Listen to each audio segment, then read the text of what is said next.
روزہ رکھنے کے لیے کوئی شخص سحری کر رہا ہے، یعنی کچھ کھا رہا ہے یا پی رہا ہے، اور اندازہ ہوا کہ اذان ہونے لگی ہے تو کھانا اور پینا بند کر دے، اس لیے کہ روزے کا تعلق اذان کے ساتھ نہیں وقت کے ساتھ ہے۔ اور ہمارے اس موجودہ دور میں پوری دنیا میں جو فجر کی اذان ہوتی ہے وہ فجر کا وقت داخل ہونے کے بعد ہوتی ہے، پہلے نہیں ہوتی، اس لیے اذان کا اندازہ ہو کہ شروع ہونے لگی ہے اسی وقت ہی کھانا اور پینا بند کر دیں۔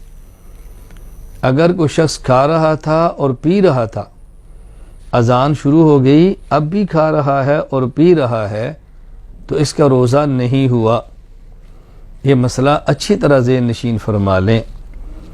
قرآن کریم نے جو بات سمجھائی ہے نا، وَكُلُوا وَاشْرَبُوا حَتَّى يَتَبَيَّنَ لَكُمُ الْخَيْطُ الْأَبْيَضُ مِنَ الْخَيْطِ الْأَسْوَدِ، قرآن کریم وقت کی بات کر رہا ہے، اذان کی بات نہیں کر رہا۔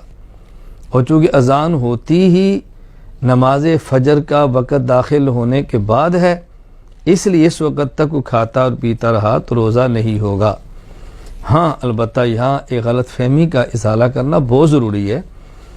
آج کے دور میں بعض لوگ کہہ رہے ہیں کہ نہیں جی، اگر اذان شروع ہو جائے، کھا رہا ہو پی رہا ہو تو کھانے اور پینے کو جاری رکھنا چاہیے، اس لیے کہ حدیث پاک میں ہے، رسول اکرم صلی اللہ علیہ وسلم نے فرمایا، اذا سمع احدکم النداء والاناء على یدہ فلا یضعہ حتی یقضی حاجتہ منہ۔ یہ حدیث پاک المستدرک علی الصحیحین میں موجود ہے کہ نبی کریم صلی اللہ علیہ وسلم نے ارشاد فرمایا، جب تم میں سے کوئی شخص اذان سنے اور برتن اس کے ہاتھ میں ہو، یعنی کھا رہا ہو پی رہا ہو، تو اذان سننے کی وجہ سے اس برتن کو نہ رکھے، یعنی کھانا اور پینا نہ چھوڑے، بلکہ اپنی حاجت پوری کرے، یعنی کھا لے اور پی لے۔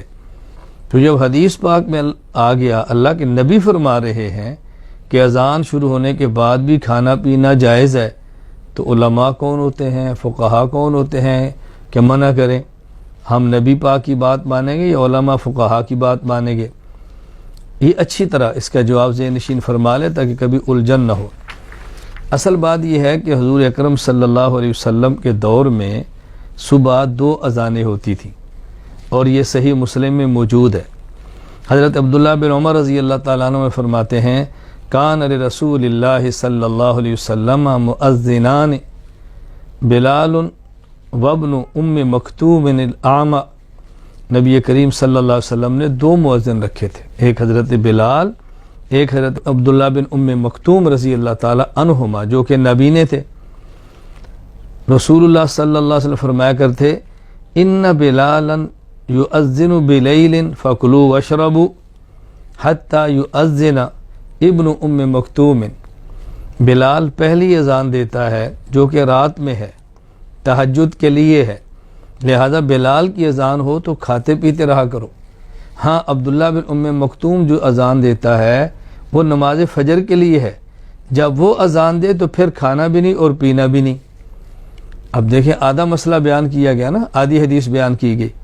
تو رسول اکرم صلی اللہ علیہ وسلم کے دور میں حضرت بلال پہلے اذان دیتے تہجد کے لیے، عبداللہ بن ام مکتوم رضی اللہ عنہ اذان دیتے بعد میں نماز فجر کے لیے۔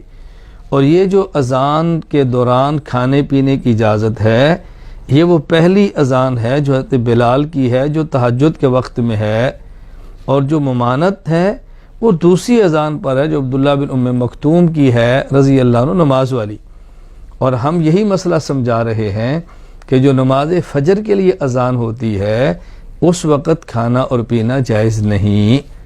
اللہ تعالیٰ کا بڑا شکر ہے کہ بحمد اللہ تعالیٰ احناف فقہا اہل سنت والجماعت، ان کے سامنے ایک حدیث نہیں ساری حدیثیں ہوتی ہیں۔ بعض لوگوں کے سامنے ایک حدیث ہوتی ہے تو مسئلہ اور بتا دیتے ہیں۔ الحمدللہ اہل سنت والجماعت، احناف، علماء، فقہا، ان کے سامنے ساری احادیث موجود ہوتی ہیں، اس لیے مسئلہ غلط نہیں بتاتے۔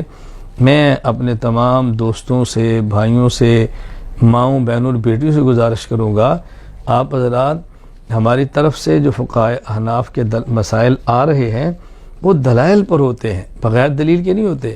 آپ اطمینان رکھا کریں، اور جب کوئی ہم مسئلہ بتائیں اس کے خلاف اگر آپ کو کوئی حدیث پیش کرے آپ گھبرائیں مت، آپ ہمارے سے رابطہ کریں، رجوع فرمائیں، ہم بتائیں کہ اس حدیث کا مطلب کیا ہے جو سمجھنے میں غلطی ہوئی ہے. اللہ تعالیٰ ہمیں سمجھنے کی توفیق عطا فرمائے. وآخر دعوانا ان الحمد للہ رب العالمین.